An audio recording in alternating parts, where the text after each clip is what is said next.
함께 봉독할 하나님 말씀은 창세기 21장 1절부터 7절까지 말씀을 교독하겠습니다. 여호와께서 그 말씀대로 사라를 권고하셨고 여호와께서 그 말씀대로 사라에게 행하셨으므로 사라가 잉태하고 하나님의 말씀하신 기한에 미쳐 늙은 아브라함에게 아들을 낳으니 아브라함이 그 낳은 아들 곧 사라가 자기에게 낳은 아들을 이름하여 이삭이라 하였고 그 아들 이삭이 난 지 8일 만에 그가 하나님의 명대로 할례를 행하였더라. 아브라함이 그 아들 이삭을 낳을 때 100세라. 사라가 가로되 하나님이 나로 웃게 하시니 듣는 자가 다 나와 함께 웃으리로다. 또 가로되 사라가 자식들을 전 먹이겠다고 누가 아브라함에게 말하였으리오마는 아브라함 노경에 내가 아들을 낳았도다 하니라. 아멘. 할렐루야. 할렐루야. 자, 오늘은 진정한 기쁨, 이제 그리스도 안에서의 참 기쁨에 대해서 하나님 말씀을 함께 나누려고 합니다. 하나님은 약속을 지키시는 분이십니다. 자신이 말씀하신 것에 대하여는 반드시 하나님은 그 언약하신 바를 행하시는 분이 바로 하나님이십니다. 그러니까 우리가 하나님이 우리에게 말씀하신 모든 말씀을 약속이라고 얘기하는 것은 우리가 가지고 있는 이 성경을 우리는 하나님의 말씀이라고 얘기합니다. 그리고 이 성경을 우리는 구약과 신약이라고 구분하고 있습니다. 구약이라고 하는 것은 하나님께서 예수 오시기 이전 약속하셨던 말씀이라는 것이 되겠고, 신약이라고 하는 것은 예수 오신 이후에 우리에게 주신 약속이라고 볼 수 있습니다. 하나님이 우리에게 말씀하신 모든 말씀은 헛되이 땅으로 떨어지는 말씀이 아니라 반드시 약속하신 대로, 말씀하신 대로 그 말씀하신 것을 이루신다, 성취하신다. 이것이 바로 우리의 믿음입니다. 하나님께서 아브라함을 처음 부르실 때에 아브라함에게 복을 약속하셨습니다. 또 그에게 약속하신 복은 하늘의 별처럼 바다에 있는 모래처럼 많은 자손을 주시겠다라는 약속이었습니다. 그런데 아브라함을 하나님이 부르셨을 때가 75세입니다. 그리고 하나님이 약속하신 대로 내가 많은 자손을 주겠다. 하늘의 별처럼 땅의 많은 모래처럼 많은 자손을 주겠다고 약속하신 그 약속을 받은 게 75세인데 실제로 그 아들을 낳은 그 나이는 오늘 본문에 있는 것처럼 100세라고 얘기하고 있습니다. 그러면 결국에는 하나님께서 자신이 말씀하신 것을 25년 만에 이루셨다라고 볼 수 있는 겁니다. 그런데 하나님께서 25년간 그 약속하신 것을 왜 바로 응답하셔도 빠르지 않은데 75세의 아이를 낳아도 결코 빠른 나이가 아닙니다. 그런데 왜 25년을 더 기다려서 굳이 100세를 채워서 그때 하나님이 아들을 주셨는가라는 거예요. 우리가 생각할 때는 하나님께서 준비하는 과정이 필요하신가? 하나님께서 손이 짧고 능력이 부족해서 당장 그 약속을 이루기가 어려워서 하나님께서 시간을 질질 끌다가 그렇게 오랜 시간이 걸릴 수밖에 없었는가 하면 그것은 아니라는 겁니다. 하나님은 항상 자신이 약속하시고 말씀하시지만 그 약속하고 말씀하신 것은, 그 응답이라는 것은 내가 정한 때가 아니라 하나님이 가장 합당하다고 생각하는데, 하나님이 생각할 때 가장 적당한 때에 하나님이 그 약속을 이루시는 분이란 말입니다. 그러면 하나님이 생각하는 가장 적당한 때가 왜 아브라함에게는 25년이라고 하는 세월이 필요했는가? 오늘 우리가 읽은 이 본문을 보면, 또 우리가 지금까지 창세기라고 하는 성경을 쭉 읽어왔던 바를 보면 하나님께서 아브라함이 갈대우르를 떠나 하란에 있을 때에 하나님이 아브라함에게 본토 친척 아비집을 떠나 내가 너에게 지시할 땅으로 가라. 내가 너에게 복을 주겠다. 하늘의 뭇별처럼 바다의 모래처럼 많은 자손을 주겠다. 이 복을 약속하셨어요. 그런데 바로 아들이 생기지 않습니다. 사라가, 그 아내가 부자해요. 아이를 낳지 못합니다. 그러자 그 사라가 자기의 여종 하갈이라고 하는 그 여종을 남편의 방에 침소에 들어가라고 합니다. 우리나라로 친다면 씨바지예요. 첩이죠. 왜? 자기가 아이를 낳지 못하니까. 75세라고 하면 지금도 나이가 적지 않은 나이죠. 의학이 발달되지 않은 그 당시로 본다면 지금 여기서 75세 되신 분이 누군가요? 여기 우리 예배 드리는 분 중에도 한 75세. 예, 우리 어머님 정도 되시는 분이 75세입니다. 그럼 우리 어머님 나이 때에 하나님께서 아이를 낳을 것이다 라고 얘기하신 거예요. 지금도 어머니가 나이가 젊으시죠? 아이 낳을 만큼 젊으시죠? 근데 아브라함은 그래도 여성에 비해서 볼 때 남성이니까 75세인데도 불구하고 이제 아내가 아이를 갖겠다라고 하는 것도 사실 믿겨지지 않는 얘기인데, 그런데 남편도 그렇고 아내도 그렇고 나이가 들어서 아이 갖기 어렵단 말입니다. 젊을 때부터 결혼해서 젊을 때부터 아이를 못 낳은 사람이 나이 들어서 아이를 갖는다라는 것도 사실 어려운 얘기죠. 그러니까 사라가 아무래도 자기는 안 될 것 같으니까 자기의 남편의 짐소에 젊은 여인을 들어보낸 거예요. 왜? 대가 끊어지면 안 되니까. 최소한 대라도 이어야 될 거 아닌가라고 해서 첩을 들어가게 한 겁니다. 그게 하갈이에요. 근데 하갈은 젊은 여종이다 보니까 아이를 가졌어요. 아이를 낳았죠. 이스마엘이라고 하는 첩의 아들을 낳았어요. 그 얘기는 다른 말로 아브라함은 아직까지도 남성으로서의 기능, 남성으로서의 역할을 할 수 있을 만큼 건강했다라고 볼 수 있는 겁니다. 하나님께서 아브라함이 건강해서 자기가 물론 사라가 좀 몸이 좀 좋지 않아서 아이를 못 갖는 것이지 다른 여자나 다른 몸종이라면 아이를 가질 수 있게 할 만큼 체력이라든지 어떤 힘이 있었단 말이죠. 하나님은 기다리셔요. 그리고 이제 이스마엘이 커서 또 아브라함이 더 나이가 들어서 더 이상 이제 아이를 가질 수 없게 된 것이, 사라도 이제 나이가 90이고 아브라함도 나이가 100살이 되니까 이제 그나마 그것조차도 안 된단 말이에요. 이제 더 이상의 남성의 구실, 여성으로서의 역할이 이제 완전히 끊어진 상태. 그때까지 하나님이 기다리신 거예요. 그리고 아브라함 100세가 되었을 때 하나님이 아들을 낳게 하신 겁니다. 사라 90세 때에 하나님께서 아들을 낳게 하신 거예요. 저희 장모님이 제가 알고 있기로 90세로 알고 있어요. 맞죠? 저희 장모님이 이제 연세가 이제 90세인데 저희 장모님이 아이를 낳았다, 이 정도 되는 겁니다. 그럼 제 처하고 어떻게 되죠? 형제가 되는 거겠죠? 사실은 이제 여성으로서의 기능도 남성으로서의 기능도 완전히 정지된 상태.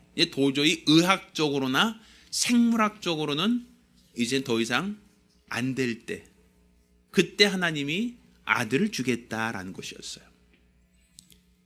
그러니까 그런 얘기를 하니까 무슨 생각이 들겠어요?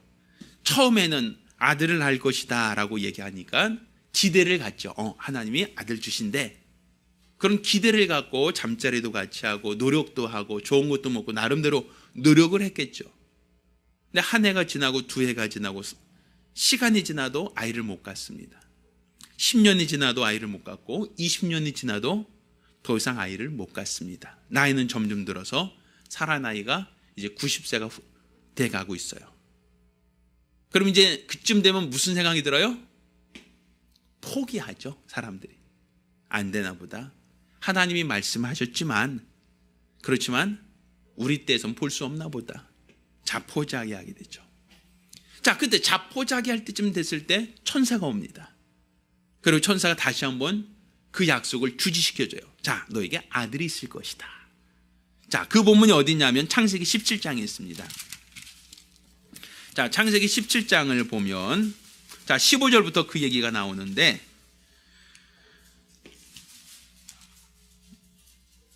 자, 19절 보겠습니다. 하나님이 가라사대 아니라 내 아내 사라가 정녕 내게 뭘 낳으리니?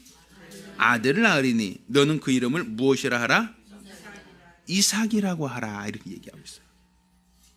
그러니까 지금 아브라함이 이 사례하고 같이 나이가 많았어요. 이제는 더 이상 남성 구실도 여성 구실도 못할 만큼 완전히 이제는 출산에 대해서 이제 포기하고 있는 상태인데, 그때서야 하나님께서 아들을 낳을 것이다 라고 얘기하고 있어요. 그러니까 사실은 그 얘기 듣고 무슨 생각이 들어요? 이 사라가 그 얘기 듣고 피식 웃어요.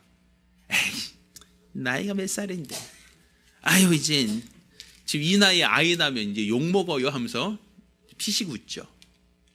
그러니까 이제 천사가 왜 웃느냐, 하나님에게는 능치 못함이 없다 라고 얘기하시고 이름을 이삭이라고 해라 이렇게 얘기하는 거예요.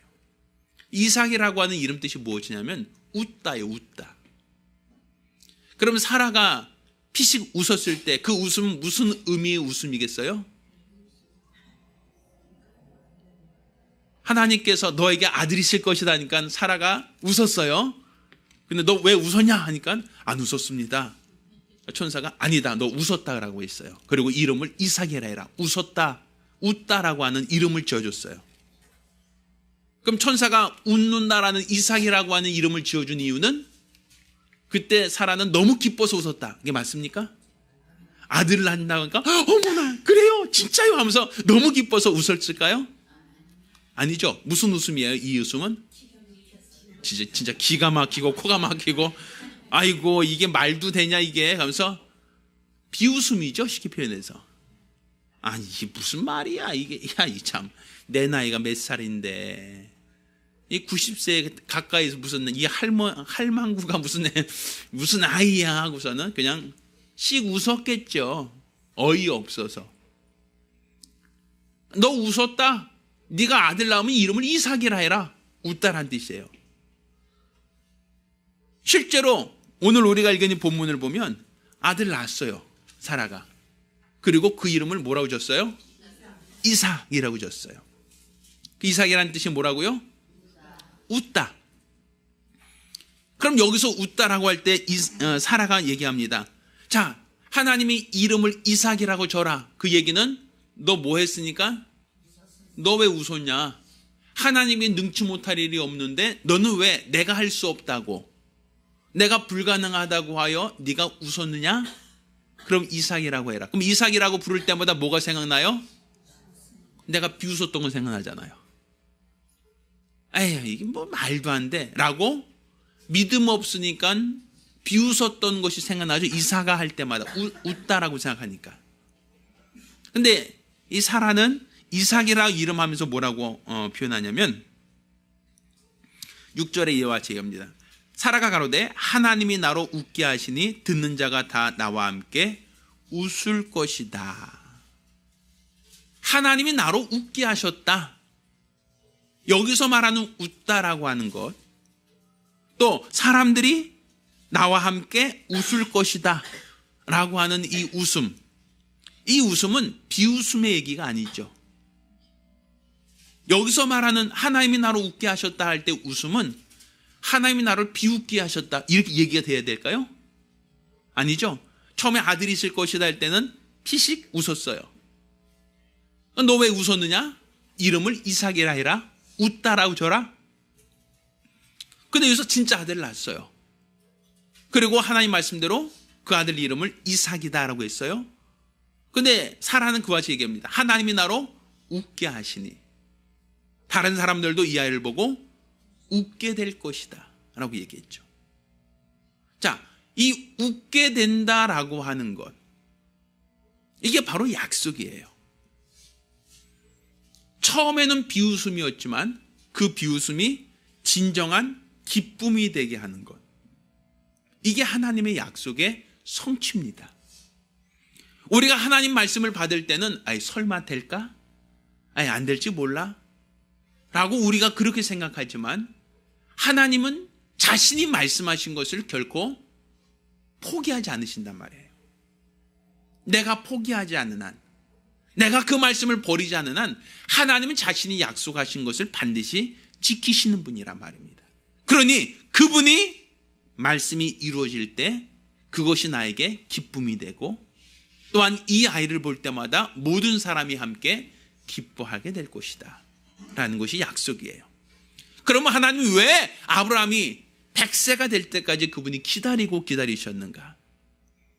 그거는 하나님께서 우리에게 믿음의 증거를 보여주시는 겁니다. 그 믿음의 증거가 무엇이냐면, 우린 보편적으로 아이를 낳는다라고 하면, 아이를 낳는다, 출생한다라고 하면 어떻게 생각하냐면, 젊은 남자와 여자가 결혼해서 그들이 잠자리 같이 하고 거기서 우리가 아이를 낳았다라고 할 때 우리는 정상적으로 이해를 합니다.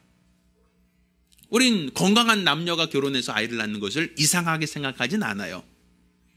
그런데 이제는 아브라함이 나이가 많아서 더 이상 남성 구실을 할 수 없게 되었고, 사라는 여인으로서 나이가 많아서 이제는 경수가 끊어졌어요.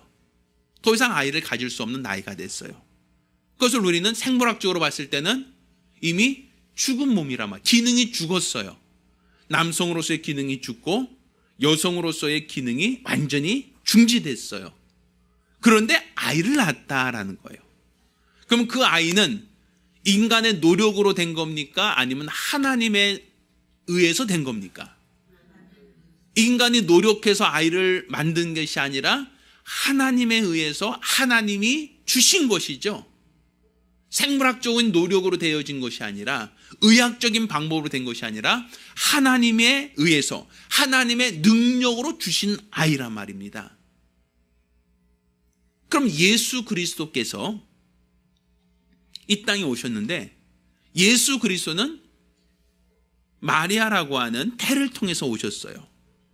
근데 성경을 보니까 성령으로 잉태되어 이렇게 되어 있거든요. 그럼 마리아는 여자 혼자 아이를 낳을 수 있겠느냐는 거예요. 남자를 알지 못하는데, 남자를 알지 못하는 여자 혼자 아무리 젊고 아무리 건강하다 할지라도 여자 혼자 아이를 낳을 수 있겠느냐라는 거예요. 그러니까 의학적으로 봤을 때도 생물학적으로 봤을 때도 이는 불가능한 얘기죠. 그런데 하나님께서는 이삭을 하나님이 약속을 지켜서 주신 것처럼 예수 그리스도도 인간의 노력으로 만들어진 게 아니라 하나님의 약속을 따라오셨다라는 약속이에요. 그러니까 우리가 마리아와 요셉이 결혼해서 둘 사이에서 아이를 낳은 게 아니라, 요셉과 마리아가 잠자리 하기 전인데도 마리아 혼자서 임신하고 마리아 혼자서 아이를 낳았단 말입니다. 의학적으로 불가능한 일이란 말이에요. 이거는 아브라함과 사라가 둘이 결혼했습니다. 여태까지 젊어서 노력했어요. 근데 못 낳았어요. 그러면 우리가 나이가 들면 들수록 임신하는 능력은 더 떨어집니다. 우리가 젊었을 때 가임할 수 있는 능력과 나이가 한 살 한 살 더 먹을 때마다 임신이 가능한 확률이 떨어집니다. 그러면 확률이 떨어지는 건 그래도 가능성이 있다는 것인데, 이제는 여성으로서의 기능이 완전히 중지되고 남성으로서의 기능이 완전히 중지됐으면 더 이상 아이를 가질 수 없다, 이제 끝났다라고 생각하는 것이, 그것이 인간의 생각이란 말이에요. 의학적인 소견이죠. 근데 하나님이 그때까지 기다리셨다라는 거예요. 하나님이 그때까지 기다리시다가 이제는 더 이상 인간의 방법으로 할 수 없는 시기가 되었을 때 비로소 하나님이 하신다라는 거예요. 내가 할 수 있을 때는 하나님이 기다리셨어요. 내가 할 수 있다라고 할 때는 하나님이 오래 참고 있었어요. 내가 할 수 없다. 이제 더 이상 내가 할 수 없습니다. 이제 하나님만 할 수 있습니다 할 때 하나님은 그 약속을 지키셨고 그 약속대로 이삭을 주신 거예요. 그것처럼 예수 그리스도도 사람에 의해서 만들어진, 사람에 의해서 생산되어진 아이가 아니라 하나님의 약속을 따라왔다라고 하는 게 공통분모란 말입니다. 그런데 예수 그리스도는 우리에게 기쁨을 주기 위해 오신 분이시다라는 거예요. 이삭과 같이 우리를 웃게 하시는 분이시다라는 거예요. 예수 그리스도는 하나님이 그를 볼 때 저는 내 사랑하는 자요 내가 기뻐하는 자다. 예수를 보고 하나님이 기뻐하셨다고 되어 있습니다. 그런데 예수를 보고 하나님만 기뻐하시는 것이 아니라 우리 모두가 예수를 보고 그 안에서 우리가 기쁘게 된다라는 얘기가 이 약속 안에 있는 거예요. 그러니까 이삭이라고 하는 이 아이는 생물학적인 노력으로 난 게 아니라 약속을 따라오셨던 것처럼 예수 그리스도도 생물학적인 방법으로 나타나신 분이 아니라 약속을 따라오신 분이시다라는 것이고, 아브라함과 사라가 낳은 이 아이 이삭이라고 하는 아이가 내가 처음에는 믿지 못해서 비웃었지만 이제는 그 아이가 나로 웃게 하고 이 아이로 인하여 모든 사람이 웃게 될 것이다. 그래서 이름이 무엇이다? 이삭이다라고 했던 것처럼 약속을 따라오신 예수 그리스도도 하나님이 그로 인하여 기뻐하시고 모든 인류가 그분으로 인하여 기뻐하게 될 것이다 라고 하는 약속이 이 안에 있는 거예요. 또 우리가 예수를 믿는다는 것은 예수 안에서 우리가 기뻐야 되는 게 정상적인 겁니다. 그가 이 땅에 오셨다는 것이 단지 그가 이삭이다라는 이름만이 아니라 그가 나에게 기쁨이 되어야 된다는 얘기예요. 처음에는 에이 설마 그게 가능하겠어라는 비웃음이었을지 모르지만 그가 나타난 걸 보고 사라가 그로 인하여 내가 이제 웃을 것이다. 또 이 아이를 통하여 모든 사람이 웃을 것이다. 모든 사람이 이 아이 때문에 웃게 될 것이다. 기뻐할 것이다 라고 하는 것이 바로 예수와도 똑같은 거란 말입니다. 예수께서도 이렇게 아브라함과 사라처럼 전혀 아이를 가질 수 없는 사람이 아이를 가졌던 것처럼 예수도 마리아 혼자는 아이를 가질 수 없음에도 불구하고 아이를 가졌고 예수가 이 땅에 오셨어요. 우리가 그것을 믿고 인정한다면 예수도 우리에게 기쁨이 되어야 된단 말입니다. 예수가 오셨다라고 하는 것이 나에게 기쁨이 되지 않는다면 그건 약속의 성취가 아니에요. 그가 말씀이 육신이 있고 마리아를 통하여 오셨다. 그게 나에게 기쁨이 되어야 된다. 나에게 진정한 기쁨이 될 때 이게 신앙생활이란 말입니다. 왜? 하나님은 약속을 뭐 하시는 분? 지키시는 분이기 때문에. 하나님의 약속을 지키셨다는 그 믿음이 있다면 우리 안에 기쁨이 있어야 되는 겁니다. 지금 신앙생활 하면서 기쁘세요? 기쁘지 않으세요? 신앙생활 하면서 기쁘세요? 기쁘지 않으세요? 옆 사람 물어보겠습니다. 집사님, 교회 다니면서 기쁘세요? 기쁘지 않으세요? 한번 물어보겠습니다. 지금 떡국 드시고 비몽사몽간에 기쁜지도 슬픈지도 그냥 모르겠어요 하는 분도 있을지 모르겠어요. 자, 기쁘세요? 기쁘지 않으세요? 자, 옆 사람 얼굴 좀 표정 좀 보세요. 기쁜 얼굴 표정인지 아니면 우중충한 표정인지 한번 얼굴 좀 한번 보세요. 자, 기뻐 보이세요? 옆 사람? 근데 왜 기쁘세요? 뭐 때문에 기쁘세요? 기쁘다 하라고 하니까 갑자기 얼굴을 그냥 억지로 펴요. 예, 기뻐요. 예, 우리가 기뻐하는 그 기쁨은 내가 복권 당첨해서 기뻐하는 것도 아니고 내가 길 가다 10,000원짜리 하나 주워서 기쁜 게 아닙니다. 하나님이 우리에게 기쁨의 근원 되신 예수를 보내주셨다는 거예요. 하나님이 그 약속을 지키셨다는 것이 우리의 기쁨입니다. 그가 오신 것이 불가능한 인간의 과학과 인간의 의술로 불가능한 것이 하나님의 약속대로 성취된 것을 우리가 보았다면 예수께서 이루어 놓으신 것과 예수께서 이루어놓으신 것을 가지고 그분이 다시 오신다는 그 약속을 믿기에 그 약속이 우리 안에 이루어질 것을 믿기에 우린 예수 안에서 기뻐할 수밖에 없는 겁니다. 그러니까 내가 예수로 인하여 참 기쁜가? 이게 바로 이삭이에요. 내가 하나님의 약속이 이루어질 줄 믿는다면 비웃음이 아니라 진정한 내 안에 기쁨이 되는 겁니다. 그가 내 죄를 담당하셨다는 것이 약속의 성취입니다. 그가 나의 모든 죄를 담당하시고 나를 자녀 삼으셨다는 것이 약속입니다. 그가 나를 저 하늘나라 영원한 나라로 인도하시겠다는 것이 약속입니다. 그러니까 우리가 불가능한, 인간의 과학으로 불가능한 것이 이루어진 걸 믿으신다면, 우리가 죄사함 받고 우리가 하나님의 자녀가 되고 우리가 주님 나라 영원토록 살게 될 것이라고 하는 것이 우리에게 약속이거든요. 그 약속도 우리가 인간의 과학이나 인간의 의술이나 인간의 방법으로는 불가능해도 하나님이 약속을 지키신다는 것을 믿는다면 그게 우리에게 기쁨이 되어야 된단 말입니다. 그래서 신앙생활은 기뻐해야 돼요. 왜? 그 약속이 이루어질 걸 알기 때문에 기뻐하는 겁니다. 하나님은 자신의 약속을 반드시 지키신다는 걸 알기 때문에 우리에게 기쁨이 되는 겁니다. 근데 교회를 다니면서도 여전히 기쁨이 없고 교회 다니면서도 얼굴이 그늘지신 분들이 많아요. 자, 내 영혼을 그늘지게 하는 게 뭐가 있는지 한번 생각을 해보세요. 내가 예수를 믿는데 그럼에도 불구하고 내 마음에 기쁘지 않다. 뭐 때문일까요? 무엇 때문에 여전히 기쁘지 않을까요?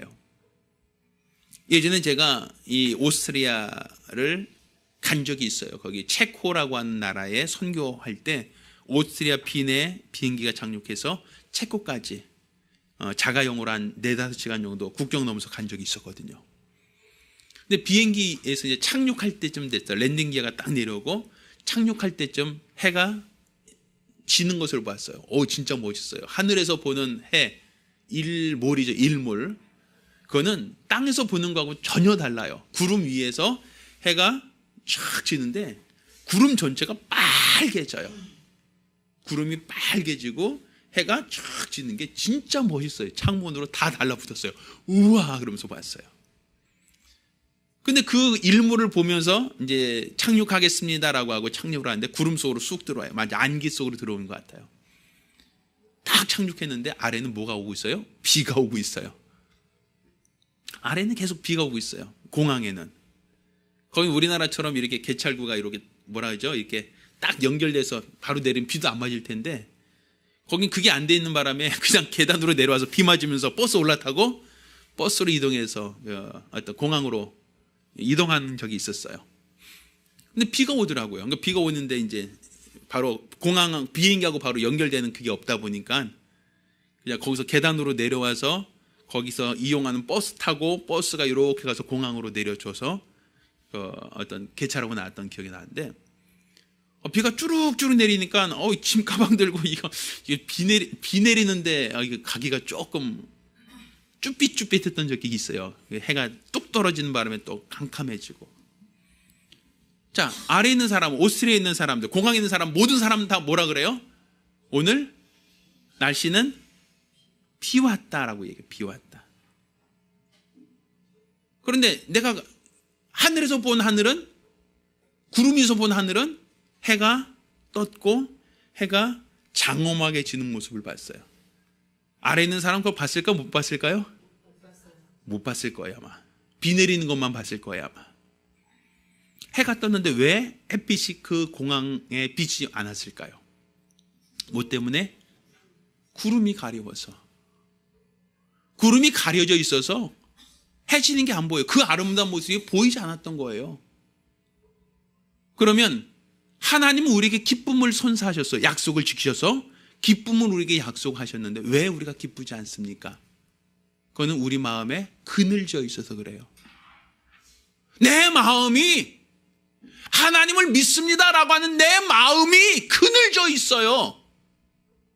그분은 약속을 지키시고 있고 그 약속대로 행하고 있는데 여전히 내 마음에 그늘이 쪄 있어서 구름이 껴 있어서 햇빛이 비치지 않고 오히려 그 아래는 비가 내리고 있지 않느냐 이거예요. 우리 신앙생활도 하나님이 약속을 지키신다는 걸 믿으신다면 그리고 그 약속을 지키신 그 증거가 바로 과학적으로나 의학적으로 나타난 현상이 아닌 예수가 말씀이 육신이고 오셨다. 마리아를 통하여 이 땅에 오셨다. 이게 바로 우리 믿음이라면 그분이 우리에게 기쁨이 돼야 돼요. 그것이 내 안에 기쁨이 돼야 돼요. 그분이 내 안에 생명이 되어야 된단 말입니다. 내 영혼이 그늘져 있다면 바로 예수가 오셨음에도 불구하고 그분이 우리에게 참 기쁨이 되셨음에도 불구하고 여전히 세상 문제 때문에, 세상 고민 때문에, 누구 때문에 우리는 불행하다, 슬프다, 좌절하고 절망하고 있는 겁니다. 우리는 구름을 바라본 자가 아니라 구름 너머 있는 태양을 바라볼 수 있는 사람이 되어야 됩니다. 우리는 현실 어떤 고통을 바라보는 자가 아니라 그 고통 너머에 있는 하나님이 그 약속을 지키시는 분이시다라는 그 믿음을 볼 수 있어야 됩니다. 하나님이 약속을 지키시는 분이라는 걸 믿으신다면, 또 그 증거로 예수가 이 땅에 오셔서 우리의 기쁨이 되셨다는 걸 믿으신다면 우리는 예수 안에서 우리도 기뻐할 수 있어야 됩니다. 예수 안에서 참 기뻐할 수 있는 자, 이게 바로 신앙인입니다. 예수 안에서 기뻐할 수 있는 사람, 이 사람이 소망이 있는 사람입니다. 내가 교회를 다니면서도 기뻐하지 않는다, 내가 신앙생활하면서 난 기쁘지 않다라고 한다면 그는 여전히 현실의 문제로 인하여 영혼이 그늘져 있는 겁니다. 예수가 오셨음에도 불구하고, 내 죄를 사했음에도 불구하고, 나를 자녀 삼았음에도 불구하고, 나를 위하여 처소를 예비하고 있음에도 불구하고 나는 여전히 슬프다, 나는 여전히 괴롭다, 나는 여전히 낙심된다라고 하고 있다면 그거는 우리 주님이 일하지 않아서가 아니라 내 영혼이 그늘져 있었기 때문이요, 내 영혼이 먹구름이 드리워서 하나님의 그 영광이, 하나님의 그 기쁨이 우리에게 나타나지 않고 있는 겁니다. 따라서 우리가 현실의 문제를 바라볼 것이 아니라, 현실의 어떤 고민거리를 우리가 쳐다보고만 있을 것이 아니라 우린 그 너머에 있는 하나님이 우리의 약속을 지키시는 분이라는 것, 하나님은 그 언약을 반드시 이루시는 분이라고 하는 것, 이게 바로 우리 믿음이 되어야 됩니다. 예수 안에서 참 기뻐하는 것, 이게 신앙입니다. 비웃는 것이 신앙이 아닙니다. 의심하는 것이 신앙이 아닙니다. 주님이 약속을 지키신다는 것을 믿는 것이 우리의 기쁨이 되어야 됩니다. 예수 안에서 참 기뻐하시기를 예수 이름으로 축원합니다. 예수로 인하여 참 기뻐하는 신앙생활 하리라, 이런 각오와 결단 가기를 예수 이름으로 축원합니다. 우리가 기도하실 때에 내가 예수로 인하여 기뻐하리라, 예수 안에서 기뻐하리라, 내 눈에 보이지 않고 내 손에 만져지지 않고 아직까지 내 상식적으로 이해가 되지 않는다 할지라도 하나님은 자신이 약속하신 것을 반드시 지키신다는 걸 우리가 믿는다면, 내가 처음엔 믿지 못해서 비웃고 믿지 못해서 설마하고 의심할지 모르지만 하나님이 그 약속을 지키시고 성취하셨다는 것을 우리가 보았다면 그것이 나에게 기쁨이 되고, 또 나를 아는 모든 사람들이 그 안에서 함께 기뻐할 수 있는 것이 신앙이 되어야 됩니다. 따라서 주여, 나로 하나님이 약속을 지키신다는 걸 믿고 그 약속 안에서 기뻐하게 하옵소서. 내 생각과 내 판단으로 의심하거나 비웃는 자가 아니라 하나님은 반드시 자신이 약속하신 것을 반드시 이루시는 분이시오니 우리가 그 약속을 믿고 그 약속 안에서 기뻐하게 하옵소서. 기뻐하게 하옵소서. 간절히 사모하며 한 목소리로 기도합니다. 살아계신 아버지 하나님, 우리 하나님께서 크신 은혜를 더하여 주시옵시사 우리가 예수 안에 참 기뻐하는 신앙생활 할 수 있도록 도와주시옵소서.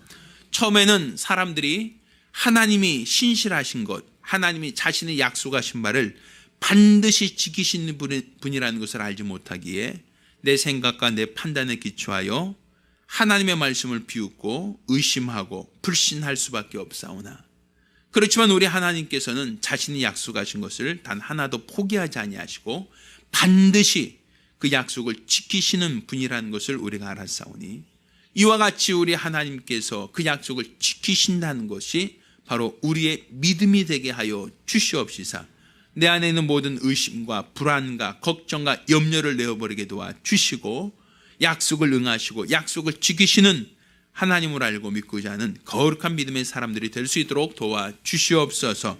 우리 하나님께서 우리를 사랑하사 우리에게 예수 그리스도를 내어주시고 말씀이 육신되어 오신 예수를 통하여 우리 죄를 사하시며 우리를 자녀 삼으시며 하늘나라 소망을 갖게 하셨사오니, 이제 처음에는 내가 비웃었지만 내 이성적인 판단과 경험으로 아닐 것이다 라고 하여 불신하였지만 이제 예수가 직접 오셔서 우리 모든 죄를 대속하시는 것을 우리에게 보여주심으로 이제 우리가 그를 알고 그를 믿고 의지하기 원하오니 이전까지는 비웃음이었다 할지라도 이제는 믿음으로 주 안에서 참 기뻐하는 자가 될 수 있도록 도와주시옵시고 예수 안에서 모든 사람들로 기쁘게 하는 행복하게 하는 거룩한 신앙생활을 할 수 있도록 도와주시옵소서.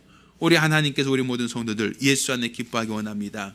영원히 그늘져서 햇빛이 비추지 않듯이 하나님 우리에게 기쁨을 명하셨음에도 불구하고 어두운 자 없게 도와주시고 예수를 믿는 믿음 안에 참 기뻐하기 원하오니 예수를 믿고자 하는 거룩한 믿음 안에 참 기쁨과 소망이 있기 원하오니 역사하여 주시옵소서. 우리 주께서 함께 하심을 감사하며 살아계신 우리 주 예수 이름으로 기도드렸습니다.